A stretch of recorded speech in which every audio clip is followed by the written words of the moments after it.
నిజంగా ఊహించాలి మీరంతా ఎంతమంది వస్తారని. Thank you for coming. ఈరోజు చెప్పాలంటే చాలా చాలా ఆనందంగా ఉంది.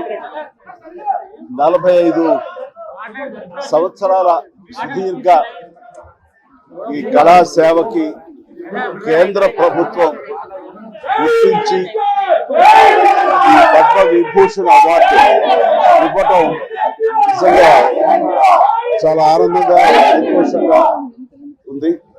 సో భారత ప్రభుత్వానికి దానికి వెనకుండి ఈ అవార్డు రావడానికి కారణభూతులైన ప్రతి ఒక్కరికి నా హృదయపూర్వక ధన్యవాదాలు తెలియజేస్తున్నాను. అండ్ ముఖ్యంగా ఈ అవార్డు రావటం వెనుకాల నా కృషి, నా కళాసేవ ఈ సమాజానికి ఎంతో కొత్త ఇతోధికంగా నేను చేసినటువంటి సేవలు ఇవన్నీ పక్కన పెడితే నన్ను గుండెలో పెట్టుకుని ఆదరించి ప్రేమించినటువంటి నా అభిమానులు, అలాగే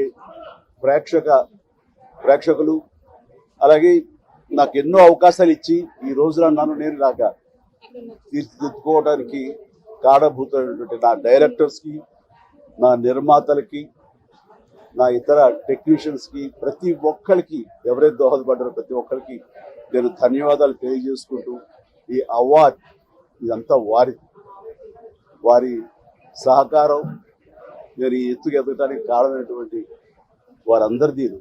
కాబట్టి ఈ సందర్భంగా మరొకసారి నా సంతోషాన్ని తెలియజేసుకుంటూ నేను ధన్యవాదాలు తెలియజేసుకున్నాను. Thank you so much.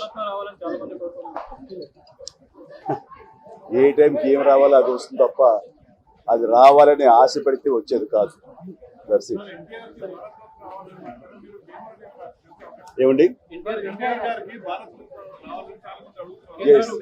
నిజంగా ఇది వారికి ఎంతైనా రావడం సముచితం.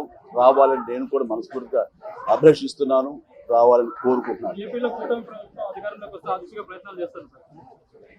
అది ప్రభుత్వ పరంగా చేస్తే కనుక త్వరితగతిన అది సాకారం అవుతుంది.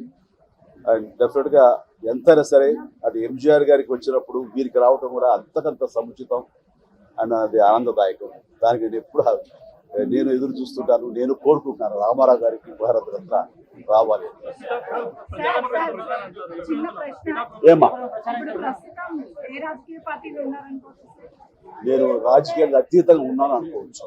తర్వాత పిఠాపురానికి నేను వెళ్ళటం లేదని అది ముందుచ్చేది. ఇది మీడియాలో మీరు ఎందుకో స్పెక్యులేట్ చేశారు, అది మీరు పెంచి పోషించారు దానికి సమాధానం చెప్పాల్సిన అవసరం నాకు లేదు. నేను వెళ్ళటలేదు. బాబు మా కళ్యాణ్ బాబు దాన్ని రమ్మని ఎప్పుడూ కోరుకోలేదు.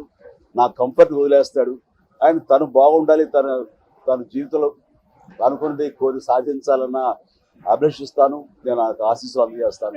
దానికి నేను తనతో పాటు నేను ఉన్నాను అని చెప్పేందుకు మొన్న ఒక వీడియో బయట ఇచ్చాను. అండ్ ఖచ్చితంగా మా తమ్ముడి యొక్క అభివృద్ధిని, మా తమ్ముడు రాజకీయంగా ఎదగటానికి ఎప్పుడు మా కుటుంబ సభ్యులు మేము మనస్ఫూర్తిగా మనసావాచ కోరుకుంటాం.